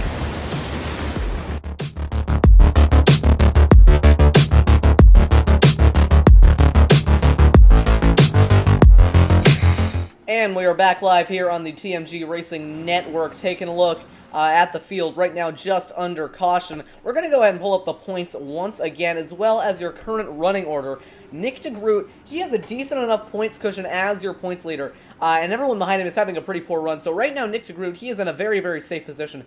Craig Forsyth, he is going to be losing a lot of spots after today. He has not been as fast as we might expect out of that driver. AJ Musselman, he's actually having a pretty good run today, so he might be able to snag second in the points away from Craig Forsyth. Pasalacqua and Teed also not having great runs at the moment. Teed fell back. I think Teed might have pitted under that caution there, so he has fallen back into the 15th spot. But Nick DeGroot going to escape with your points lead. He is basically going to be uncontested out of this race. Thomas is going to be right back in just a moment. We'll go ahead and pull the points off your screen. It is Alexander Van de Sant leading. Under caution, we're going to be getting 40 to go in just a few laps' time. It's been a very, very interesting race so far. We've seen some longer runs, some shorter runs, and now we have the fastest car all race back in the lead. So I have a feeling that it's going to be a walk-off victory to the end here for Alexander Van de Sant. But in the end, really anything can happen. We'll get Thomas's thoughts once he comes back.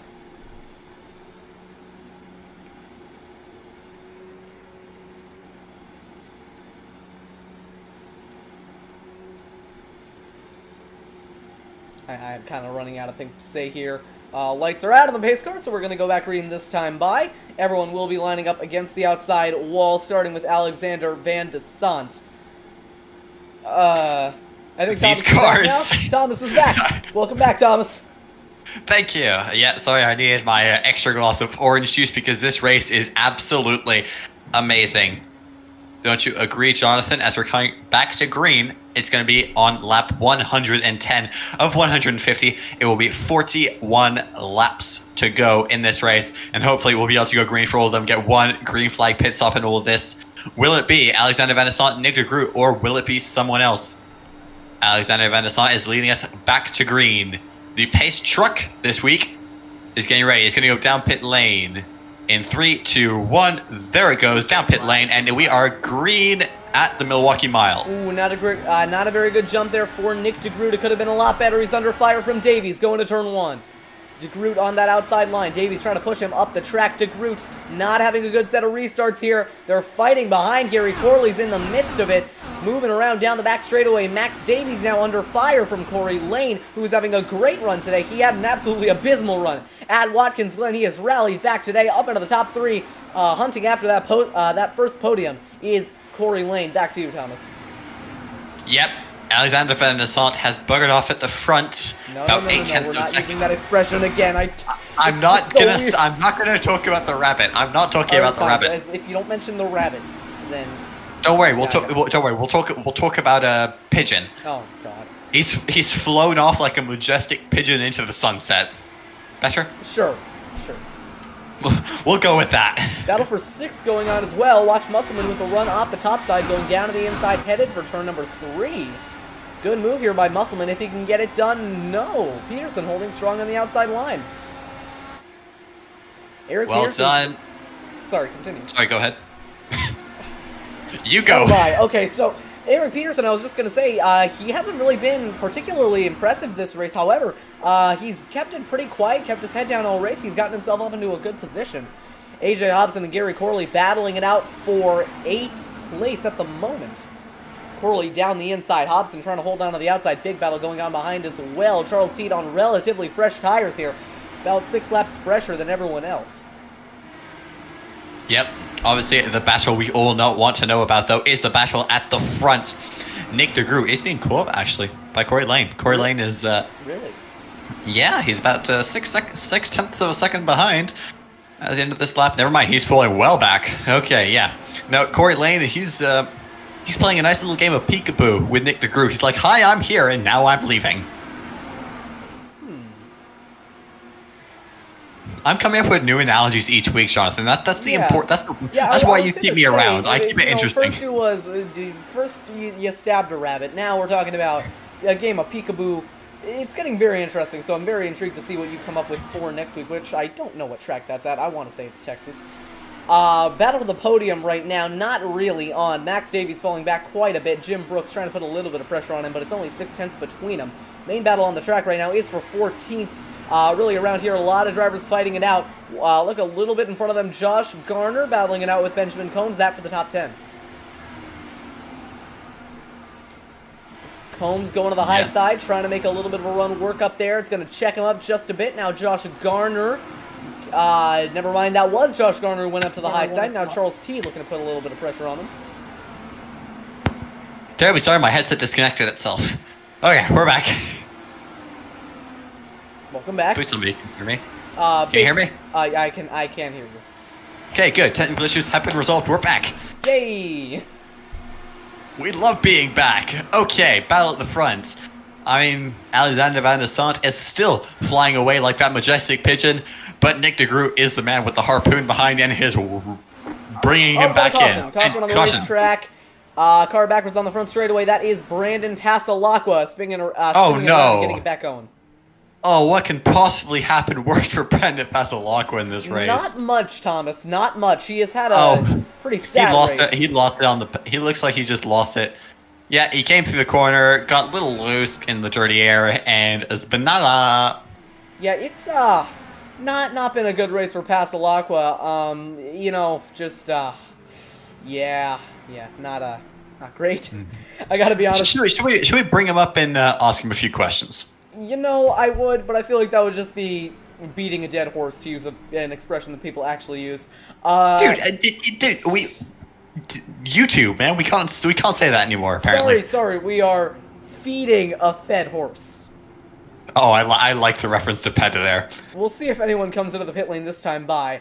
Looks like a lot of drivers are thinking about it. Van der Sant, the first one coming in. I'm surprised no one decided to stay out. I believe that is the square root of everyone. No, AJ Musselman is staying out. Ignore the fact that my voice just went about 12 decibels higher than everyone else and decided to do a Mickey Mouse impression. Van der Sant in as your leader. We'll see if anyone can beat him out. Nick DeGroot in second, maybe trying to get the jump on him. Corey Lane. He's going to beat both of them out of the pit lane as your race leader. So he might have just taken fuel there. That pun was terrible. I don't care.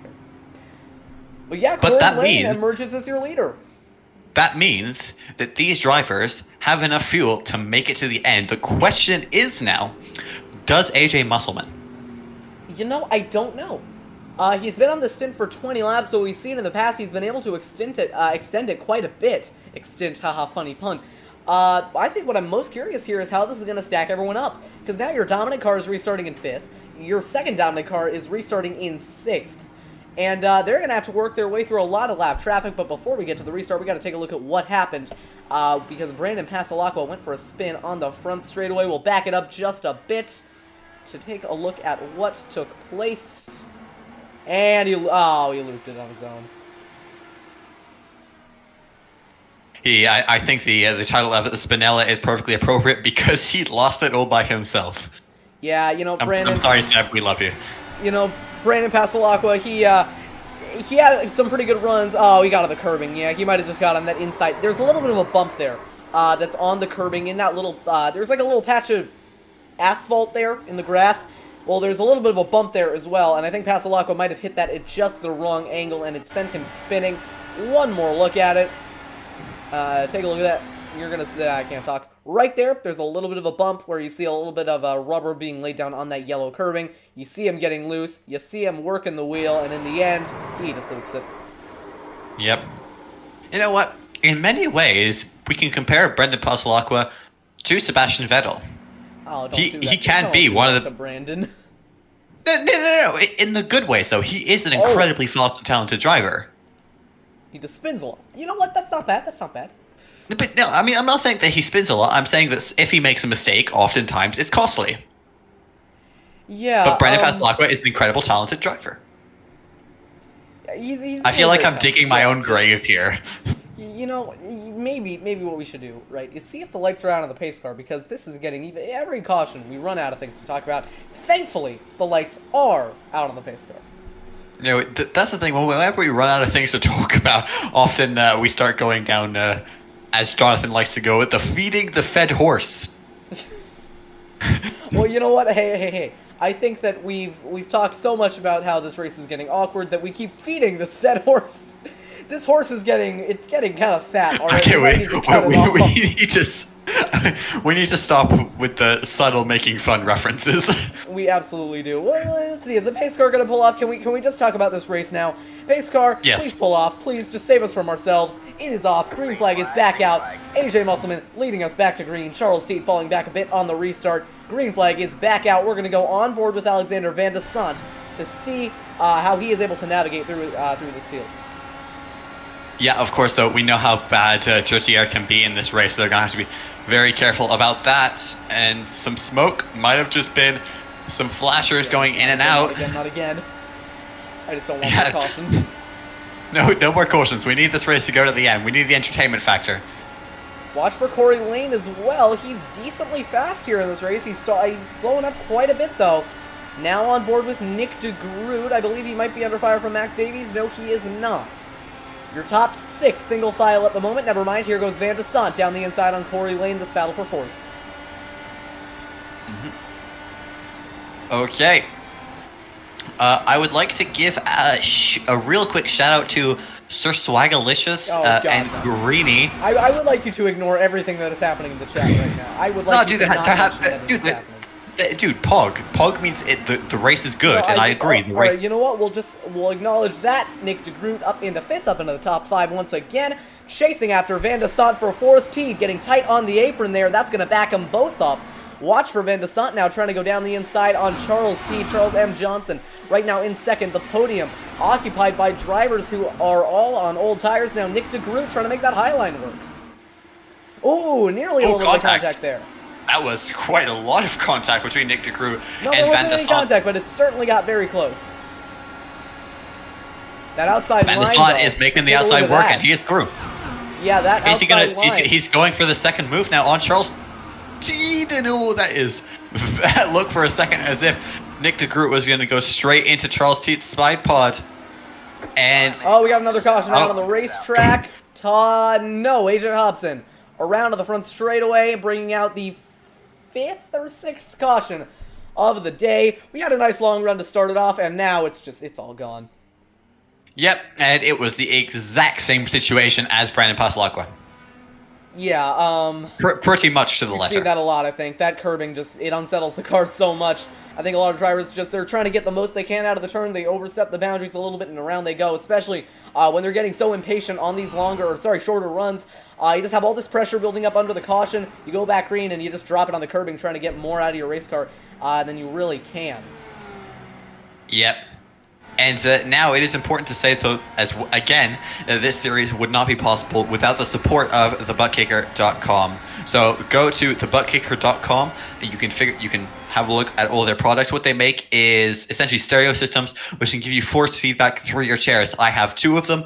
They're absolutely incredible. Use code DARKHORSE20 for 20% off at checkout at thebuttkicker.com. Valid through, I believe it's June 6th, 2021. But you should you know what you should do? Don't worry about the expiration date of the code. Go out, buy some right now. You know what? Do it right now. I dare you. All right. Yeah. Trust me, they quite literally apparently made me 0.2 of a second quicker a lap, and I'm not even kidding. Well, and you know what? You were already quick to begin with, so they can make faster drivers even faster. TheButtKicker.com. Check them out with the link in the description and get 20% off your not first purchase. Is it first purchase? I just think it's 20% off. With Dark Horse 20, valid through June of 2021. We're going to cut to commercial because I already know that if we keep this going, it's going to get pretty awkward. Yeah.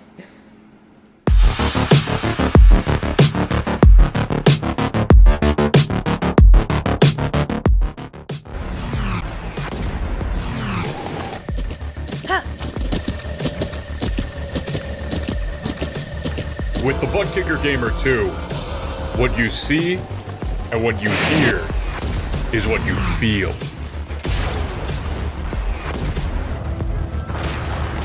Butt Kicker. The future is feeling.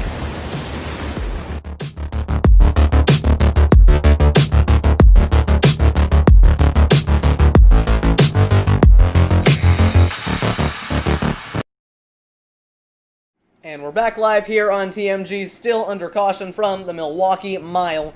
AJ Musselman, your current leader. Lights are still on the pace car, so we've got at least another lap of pacing to go. When we go back green, it's going to be around an 18-17 lap sprint to the finish, so it's going to be very close between these drivers. We'll see how everything plays out. We know that the top two at the moment are on old tires, and Nick DeGroot is your first car on fresh tires. It's going to be very interesting to see for sure. I don't know what happened to Thomas. He's just gone, so you know what? That's okay. We didn't need him, right, guys?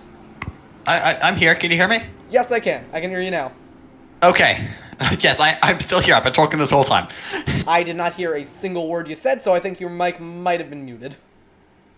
No, it wasn't. My headphone jack was just twisted. We're good. It's working. But we're all good now. Technical difficulties. AJ Musselman lining up as your leader. I hope the lights are out on the pace car, because we are just severely out of things to talk about. I can't really see. I think the lights are out. Are they? Like yeah. The issue is that when we say that we're running out of things to talk about, it doesn't mean that we necessarily have no idea what to talk about. We're very experienced. We know how to make stuff up. Yes, very it's just experienced. The fact I've been that doing this for at least a day now. Exactly. It just means the fact that there's been so many cautions that we've run out of. We have a long list of things to talk about, and we've exhausted that list. You know, so we do know what we're talking about. So you can trust us when we give our own commentary. And you should also Did I mention that you should broadcast your future iRacing events with us, please? Anyways, here we go. We're going back to the restart, this time by AJ Musselman lining up as your race leader. Charles Johnson in second. Under 20 laps to go here at the Milwaukee Mile. It'll come down to this. Musselman gonna lead him back to green. Pace truck is off. Musselman is gone. We are back racing at Milwaukee. Very good start there from AJ Musselman. Charles Johnson, though, getting slightly poorer starts as Nick DeGroot is all over the back of him. Is he going to have the look now into turns 3 and 4? We know Nick DeGroot is going to want to get a move on with things. Might try that high side. Oh, no, he pushed up the track. That's not going to be good for him. Alexander Van de Sant going to get a big run here. Not going to have enough to make it to turn 1, though. He just wants to have absolutely as many cars as physically possible in between himself and Van de Sant, because Van de Sant is his main competition in this race. As we're now coming to 15 laps to go. That is 15 miles to go here in Wisconsin. Yes, we are in Wisconsin. Yes, we are in Wisconsin. And I believe this is the most significant thing that has happened in Wisconsin. Oh, and caution's out. We got another one. This time, this caution is for Charles Teed. Oh, no, Charles Teed. That's actually kind of significant. He was second in the championship coming into this race. We'll pull out the points now. He was not second. He was fifth in the championship, but only 3 points off of second. Well, now, this is not going to help his case at all. Charles Teed has just spun coming off turn 4. He is going to have a quick repair to use, but that is very, very unfortunate for the driver of the number 27. Yeah, just have a look now to see if there's any contact. Nope. Wow, that's the third driver in as many restarts that has done the exact same thing. Can I take a wild guess as to what happened? I'm going to bet he got on the curb. How did you guess? You know, I think it has something to do with the fact that this has happened approximately 17 times this race. I mean, you know what? I have driven quite a few practice laps, so I do know what I'm talking about in this race. I'm not just pulling stuff out of a hat. And I can tell you, on about 15% of all laps I did, I spun out doing that exact same thing. That is just to show you how easy it is to do that. Yeah, I mean, in this to be race. fair, we rag on them a little bit, but these guys are infinitely better than anything I could do. I would go out there, I would cause the first caution and get. I agree. It is infinitely better than anything you can do. Broadcast. What? Sorry. And there is a reason they asked me to broadcast and not race. I mean, they asked me to race. Yeah, well, that's because you're actually good on road courses and in Indy cars. I'm not. And now, if we were in trucks, I would go out there and I would do mediocre. But since we're in Indy cars, I would go out there, spin, crash, cause a wreck, probably flip over a couple of times. It would not be pretty, which is why they asked me to broadcast. And then I said, "Hey, Thomas, you're going to broadcast with me." And you said, "What?" And then I tricked you into doing it. Anyways. No, dude, I enjoy it. Yes, Yeah, okay, that was okay. my humor. I hope you enjoyed it. Yes, okay, because we're running out of things to talk about. Nope, do not mention the chat. It's getting worse. Dude. Do not do it. Do not do it. Instead, why don't we take a look at our favorite paint schemes of the race? I haven't looked at any of the paint schemes. No! Okay, you know what? Nick DeGroots is my favorite. Why? Because he's my favorite driver. I mean, I am completely unbiased. I will say, Nick DeGroot is he's probably one of the most naturally talented drivers in this field.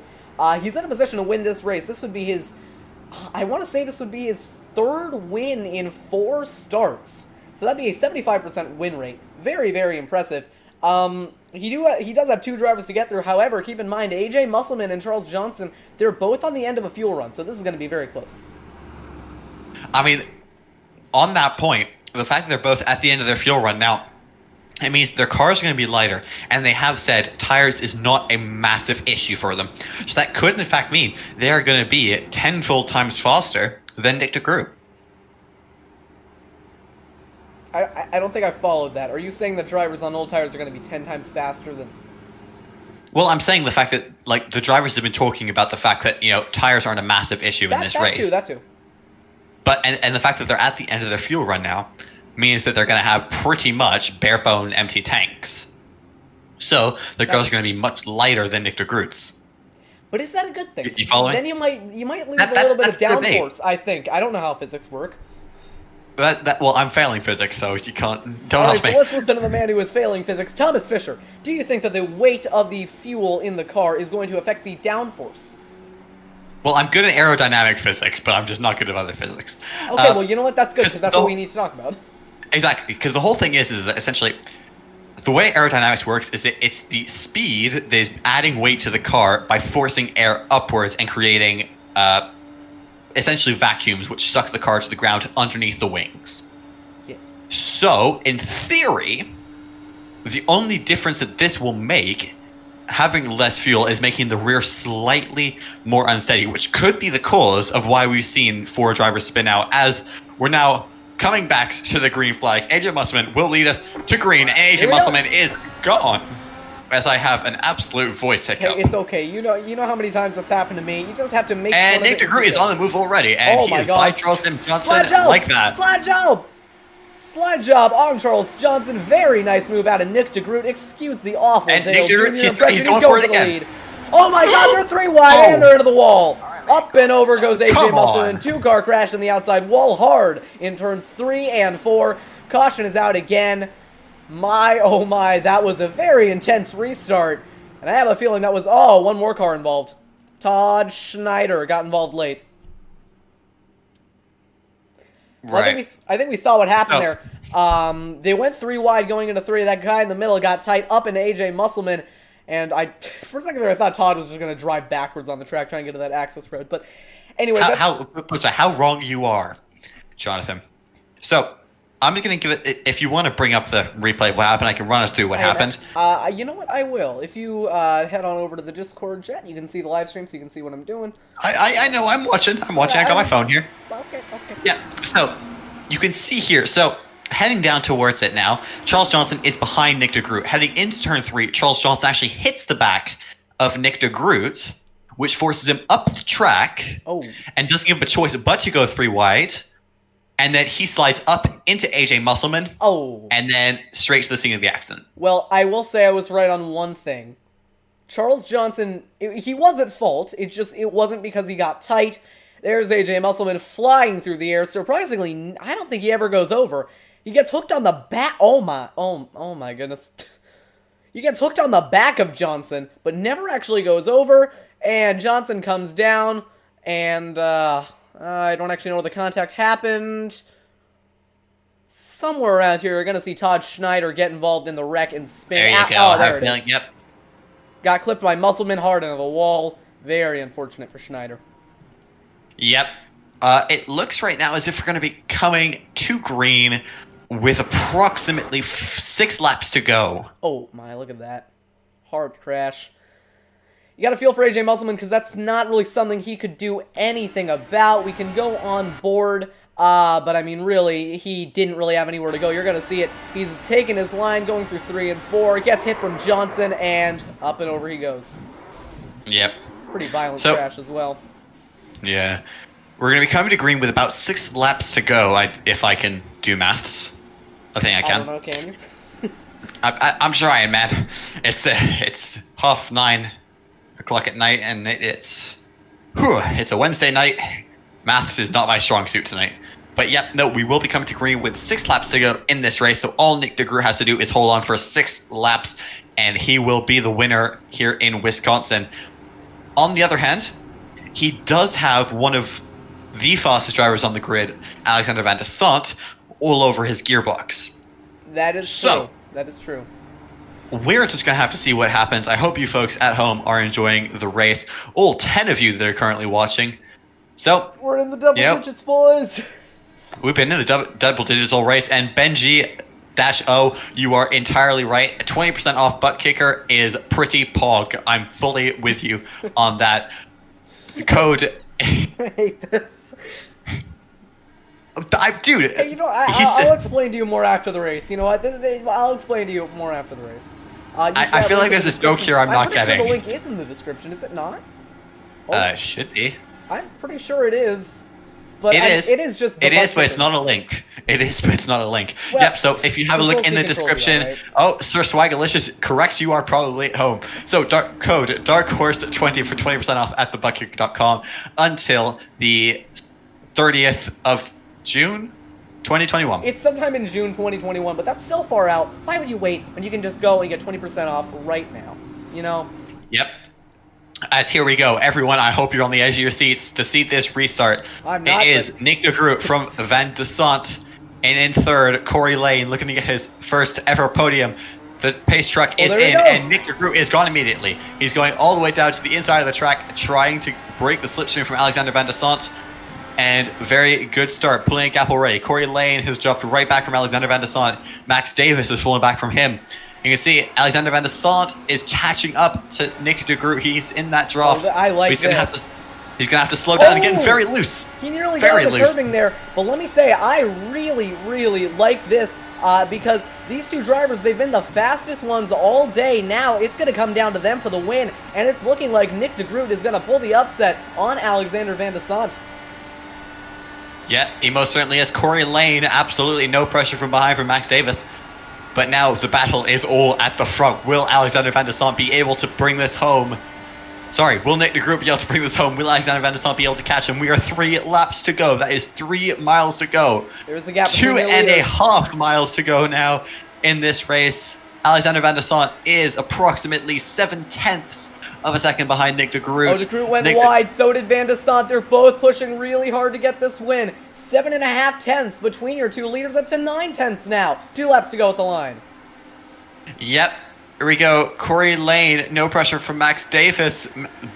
Battle, though, between Max Davis and Jim Brooks. Jim Brooks is trying to get that 4th position after he just took 5th from Gary Corley, who's trying to look up the inside, and he has, and he contact. Oh, we got trouble. Gary Corley. He's all right, we're though. talking He's about all right. up Just to- a little squirmy. Last lap of this race. It is white flag. 3/4 of a mile to go now for Nick de Groot. Nick de Groot, as long as he can hold it together through these last 2 turns. Half a mile to go now. 1/4 of a mile to go now for Nick de Groot. He has absolutely been on fire this race, and he takes home his 3rd win of the season. Nick de Groot is your winner in Wisconsin. Very, very good run by de Groot out there. He was very clearly not the fastest car all race. He was able to play the strategy right, though, was just aggressive enough at the end, and he was able to come away with a monumental victory to go, I believe now, this is 3 for 4. So in 4 starts, Nick de Groot has won 3 of them, and every single start that's been on an oval, Nick de Groot has won. He is absolutely going to be a championship favorite despite not even making every race. He's not going to need, I don't know if this series does drops, but even if they did, I don't think he's going to need it. Nick de Groot going to burn it down here at the Milwaukee Mile. Incredible performance for him today. He is your winner here at Milwaukee. Absolutely brilliant stuff from Nick de Groot. Alexander Van de Sant did absolutely everything he could. Gap nearly at the slammed into end. the wall there. Yep, doesn't matter. It's the end of the race. Gap at the end was 1.2 seconds between for the win. Corey Lane gets his first podium in the series. Congratulations to that number 20 car. Starting fourth on the grid, Max Davis takes fourth. On the grid? Jim Brooks. You mean from fourth? Don't at me. Okay. Jim Brooks taking fifth in this race. Gary Corley, good result for him. Up 4 places for sixth place. Craig Forsyth, massively well done to him. Up 12 places, starting 19th, finished 7th. Benjamin Combs starts 17th, finished 8th. AJ Hobson in 9th. Josh Gardner 10th. Brendan Pasalacqua up to 11th. Super topsy-turvy race for him. I'd love to get an interview with him after the race. Michael Spell is rounding off your 6th row. Joe McAdree and Charles Teed, 13th and 14th, respectively. Eric Peterson and AJ Musselman. Super, super unfortunate for AJ Musselman, finishing down in 16th. He had the chance for that podium, but unfortunately, contact late in the race with Charles Johnson ended that possibility for him. Charles Johnson, speaking of whom, finished 17th. Jeffrey Duncan, 18th. Todd Schneider, 19th. Bruce Rivers retired 84 laps before the end for 20th, as did Krista Nelson. David Leclerc and George Anzaldo retired 105 and 109 laps from the end, respectively, to round off your finishers. So that is going to do it for your finishing results. Really quickly, we are going to go... we're not even going to go to like a commercial break. We're just going to take a quick break, bring some people in for some interviews, and we are going to be right back with your race winner, Nick DeGroot. He is now 3 for 4. We will be right back.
And we're back live here on TMG with race winner Nick DeGroot. Nick, it looked all day like you maybe only had the second fastest car, but in the end you were able to come away with your 3rd win on the season.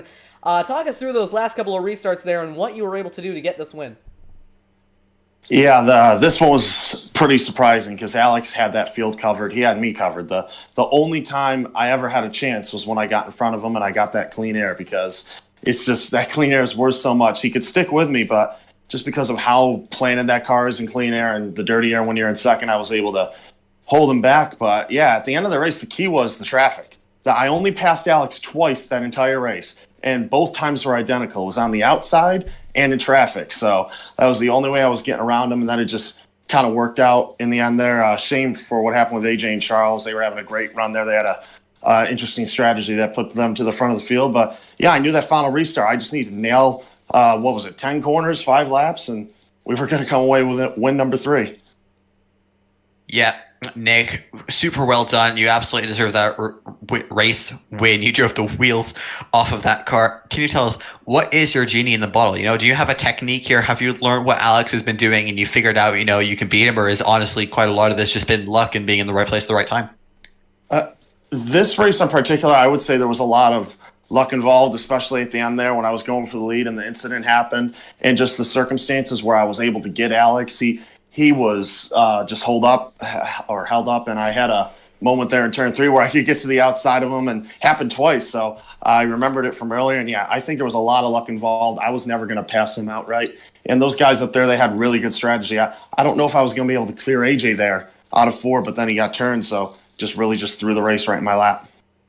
Yeah, Nick, the last thing that I wanted to ask you about is, now in the championship, you've extended your advantage even more over second place, because I believe the driver in second place, I don't even remember who it is at this point, but I know they did not have a very good time today. So, looking forward, you've got a really big advantage. How are you feeling going into this kind of second half of the season? Yeah, this was one of the races out of the ovals that I was actually really worried about. So to come away with a win here is pretty awesome. I love the big intermediates. I love tracks like Kentucky. I'm excited to go to places like that. Donington is one I have circled of, okay, just survived that one. But yeah, I'm feeling really confident right now. And these guys are fast. Alex is fast. AJ's fast. Charles is fast. And it's not going to be easy. None of these wins are easy, but I'm very confident in our ability to get a few more before the season's over. Well, you certainly make it look easy out there. You've done an incredible job in your first 4 starts, getting 3 wins. We're very excited to see what you can do with the rest of the season. All right, thank you, guys. No worries. Thank you very much, Nick. Coming up right next is your second place finisher of Alex Van Sant. Hey, Alex, it's Thomas up in the TMG broadcast booth. You got me? I got you. Yep. Super unfortunate for you there. You had the car to be all night. You just got caught up with some traffic, bad luck, and nothing seemed to be going your way tonight. Just walk us through it. Yeah, I mean, the car felt really good when I was in clean air, and then these guys, they would stay out, and great strategy from them. It didn't pay off at the end because of some crazy net code. But yeah, I knew Nick was probably the car to beat tonight. So even just a few laps in. But yeah, the only times he passed me was when I was stuck behind 2 other cars on older tires, and I don't know why I didn't learn from the first time. He just shot around the outside when I got held up behind somebody else. Well, live and learn. But great. Kudos to him. He did an awesome job. We saw Dirty Air played a really big factor in the racing tonight. How do you think that played into your eventual second place finish?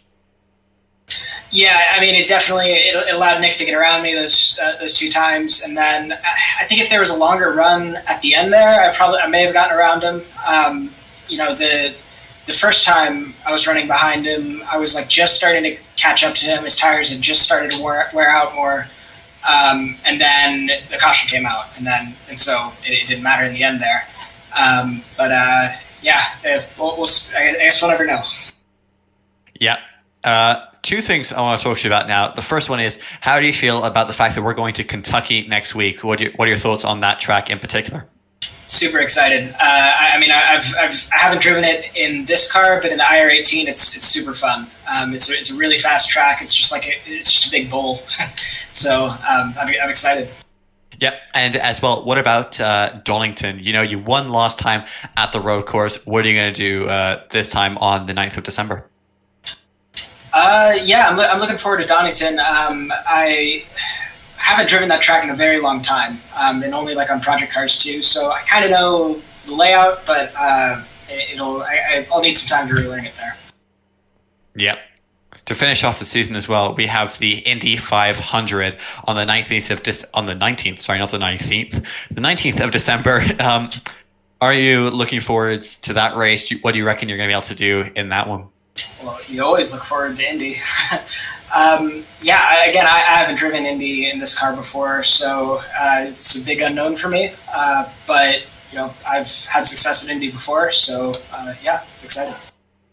All right, well, thank you for joining us, Alex. It definitely seems like you and Nick are going to have a really, really fun battle.